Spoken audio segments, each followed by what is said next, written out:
Imagine standing at the edge of a cliff, not a physical one, but the kind that forms inside the soul.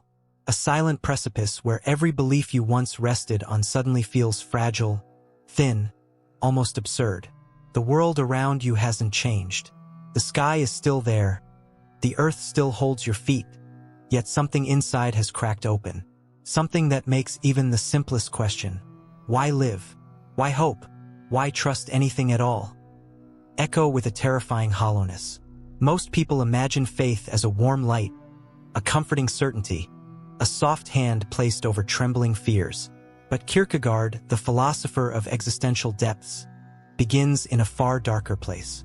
To him, faith does not begin with comfort. It begins with collapse. It begins when the scaffolding that once held your identity, your ideas, your routines, your illusions, falls apart. And in the ruins, something ancient and raw awakens. He believed the greatest danger in life is not despair itself, but the life lived without ever confronting it. A life spent drifting, from distraction to distraction, opinion to opinion, comfort to comfort. A life where one never meets the self face to face. Despair, in his view, is not the failure of the human spirit. It is the birthplace of it. But why? Why should something so painful, so suffocating, be the beginning of true faith? Because despair exposes a truth we spend our whole lives trying to escape. That everything external, praise, identity, success, belonging, can crumble at any moment. And when it does, the self realizes it had been standing on borrowed ground. We cling to the temporary as if it were eternal. We build our sense of meaning on sand, insisting it is stone. Then the tide comes. The Danish thinker understood something profoundly unsettling. Despair is not merely an emotion. It is the moment the self discovers it is estranged from itself.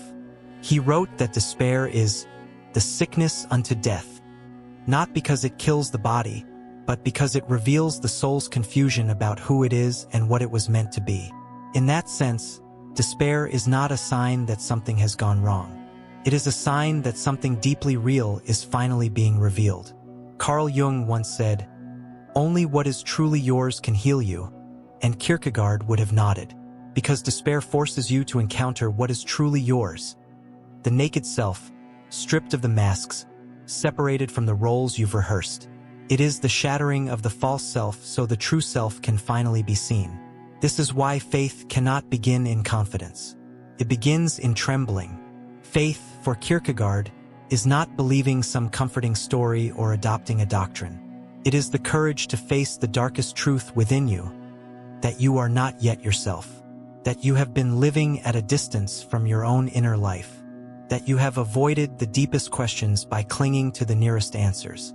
And so despair arrives like a storm, not to destroy you, but to expose the cracks in the foundation. It is the moment you realize that the life you constructed cannot carry the weight of your existence. The ambitions cannot save you. The identities cannot save you. The beliefs you inherited, the ones you never questioned, cannot save you. This is the abyss Kierkegaard drags us toward. Not because he wants us to fall, but because only in that terrifying openness can a different kind of faith be born. Not faith in the world, not faith in an image of ourselves, but faith in something deeper, something more truthful, something that does not crumble. Despair is the threshold, and those who dare to stand on it, without running, without numbing, without hiding, are the ones who discover what lies on the other side. Despair doesn't enter quietly. It arrives like a disruption, an inner rebellion, because it threatens the one thing the human psyche fiercely protects: its illusions. We like to think we want truth, but what we really crave is stability, familiarity, the comfort of a story in which we already know who we are. When despair begins to crack that story open, the old self resists, claws, negotiates, bargains, and sometimes even pretends to surrender, anything to avoid transformation. Kierkegaard understood this inner conflict with almost surgical precision. The self, he argued, is not a fixed identity but a relationship, a tension between what we are and what we are meant to become. Despair is the moment that tension becomes unbearable. It's the moment you realize your life has drifted away from your deeper possibilities. And yet, stepping into those possibilities feels unbearable too. You are caught between two worlds, the comfort of the familiar and the terror of the authentic. The old self whispers, stay here. It's warm. It's known. Why risk everything for something invisible? But there is another voice, a quieter one, that says, you cannot stay here forever. This is the conflict that tears a person apart. We try to fill the void with achievement, relationships, distraction, or ideology. We chase the next thing, the next belief, the next identity. And yet, each attempt collapses faster than the last. What worked at 20 fails at 30. What worked at 30 feels like a lie at 40. The self grows restless, aching for something real, something that cannot be lost. Nietzsche once wrote, one must have chaos in oneself to give birth to a dancing star. And though he and Kierkegaard differed profoundly, here they converge. Both understood that inner disorder is not merely suffering, it is creative. It is the raw material from which new meaning can be forged. But in the middle of that chaos, all you feel is the tearing of old beliefs, of stale ambitions, of identities that no longer fit. This is why despair feels like death. Because something is dying, the self you thought you were. And losing that self feels like losing the world itself. People often think despair is weakness, but in Kierkegaard's eyes, despair is a kind of truth serum. It exposes the architecture of your life. It reveals what you have been leaning on. It forces you to confront the contradictions you've buried. Your unspoken fears, your compromise with mediocrity, your refusal to listen to the quiet dissatisfaction that's been following you for years. When the facade collapses, when the roles you've played turn to dust, when the meaning you once clung to dissolves, you are left with the question. If all this was never truly me, then who am I? This question is not a luxury. It is a wound, and yet it is a sacred wound, because it pierces the heart of your existence. Most people turn back at this point. They patch up the wound. They rebuild the facade, perhaps with new decorations or new philosophies. They return to the comfortable lie. The world even encourages this return, rewarding superficial certainty over authentic struggle. But the self that has once tasted despair cannot forget it. The fracture remains. The hunger for truth remains. Kierkegaard believed this hunger is a sign, not of brokenness, but of potential. Despair is not the end of meaning. It is the end of false meaning. It is the moment when the soul demands something deeper than success or validation or borrowed beliefs. But deeper does not mean safer. To pursue a more authentic existence, one must walk through the ruins of the old self, knowing there is no guarantee of what the new self will look like. The risk is total. The stakes are existential. Yet something extraordinary happens when a person dares to linger in that discomfort. In the heart of despair, a strange clarity begins to form. Not a solution, not a philosophy, but a question that feels like a doorway. What if the collapse is not the enemy? What if it is the beginning? There comes a moment in the descent, a quiet, almost imperceptible shift, when despair stops being an intruder and becomes a mirror. At first, you resist it, you fear it, you call it failure. But slowly, like eyes adjusting to darkness, you begin to perceive shapes you never noticed before. Patterns, motivations, hidden expectations, the subtle architecture of your inner life. What felt like annihilation begins to feel like revelation. Kierkegaard believed that despair is not merely pain. It is information. It tells you where the self has been split between what you pretend to be and what you inwardly know you are. In this sense, despair becomes a kind of spiritual X-ray, exposing fractures you can no longer deny. The turning point arrives when you stop fleeing those fractures and start listening to them. For the first time, perhaps in years, the self meets its shadow. You discover the ambitions you pursued were not truly yours. They were borrowed dreams inherited from family, culture, or fear. You see the relationships you clung to were not rooted in love, but in the terror of being alone. You realize the persona you displayed to the world was a carefully crafted mask, protecting you from vulnerability but also from authenticity. It is a terrifying inventory, but it is also liberating. Because once you see what is false, you can no longer be imprisoned by it. The psychologist Rollo May once wrote, "The opposite of courage in our society is not cowardice, It is conformity.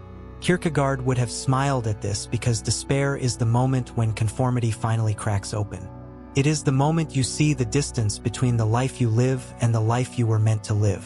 This realization doesn't heal you instantly. It deepens the crisis. The old self is dying, but the new self has not yet arrived. You are suspended between narratives, between meanings, between selves. It is here, in this suspended state, that the true work begins. Because the self must now confront a radical truth. Cannot save itself by willpower, certainty, or logic alone. The intellect cannot rescue you from despair. Ambition cannot rescue you. Even moral purity cannot rescue you. Everything you once relied on collapses under the weight of this existential gravity. And yet, paradoxically, this collapse is what makes transformation possible. Kierkegaard described it as the moment the self realizes its deepest need, not for security, but for grounding in something beyond the self. Not an external authority that dictates how to live, but a relationship with the deepest truth within you, what he famously called the power that established you. This is not a power you control. It is a power you align yourself with. It is the moment faith begins to stir, not as belief but as surrender, not as obedience but as honesty. You begin to sense that meaning cannot be manufactured. It must be revealed. The self cannot be constructed. It must be uncovered. In this turning point, despair becomes a doorway. You find yourself asking new questions. Questions that feel heavier, more sacred. What if my deepest fear is the birthplace of my freedom? What if the self I'm losing was never my true self at all? What if faith is not certainty, but the courage to proceed without it? These questions do not provide comfort, but they provide direction. And the moment you allow them to guide you, the nature of your despair shifts. It becomes less like a storm and more like a threshold. The chaos remains, but now it feels purposeful, as if something within you is rearranging itself. Quietly, painfully, beautifully. You are no longer falling. You are being remade. There is a strange calm that appears after the storm of despair. Not happiness, not relief, but a quiet space where the soul feels newly attentive. The old illusions have burned away. The old identity has cracked open, and what remains is something fragile yet unmistakably alive. You begin to feel the contours of a different kind of existence, one not constructed by external approval or internal fantasies, but shaped from the inside out. This is the stage Kierkegaard calls the movement of faith, and it is unlike anything that came before it. Where despair exposes your false foundations, faith begins to build a new one, not from certainty, but from sincerity. It is not an escape from suffering. It is a new relationship with suffering. It is not a denial of fear. It is fear held with openness rather than avoidance. It is not the elimination of doubt. It is the courage to keep walking while doubt walks beside you. This is why the ascent feels different from the descent. The descent is a breaking. The ascent is a becoming. You start to sense that the self you are discovering is not something you have to force into existence. It is something you allow to emerge. And this emergence demands a new kind of trust. Trust not in outcomes, not in external structures, but in the inner voice you once silenced. But this trust is not naive. It has been forged in darkness. Viktor Frankl once wrote, "What is to give light must endure burning." Kierkegaard would have recognized this spiritual physics instantly. Faith is the light that emerges from the burning of despair. It does not sidestep suffering. It transfigures it. It takes the raw material of collapse, fear, insecurity, confusion, and turns it into a deeper awareness of who you truly are. As this transformation takes root, life begins to feel strangely more vivid. Not easier, never easier, but more real. You start noticing the gravitational pull of authenticity. You begin listening more closely to that inner tension between who you are and who you know you must become. For the first time, this tension doesn't terrify you. It guides you. This is why Kierkegaard insisted that faith is a leap, not into delusion, but into truth. It is the bold step of choosing the self that calls you from within, even when the world around you prefers the one you left behind. It is not a leap away from reality, but deeper into it. You realize that the world may not reward this authenticity. It may even punish it. People who have never confronted their own despair often feel threatened by those who have. They cling to certainty.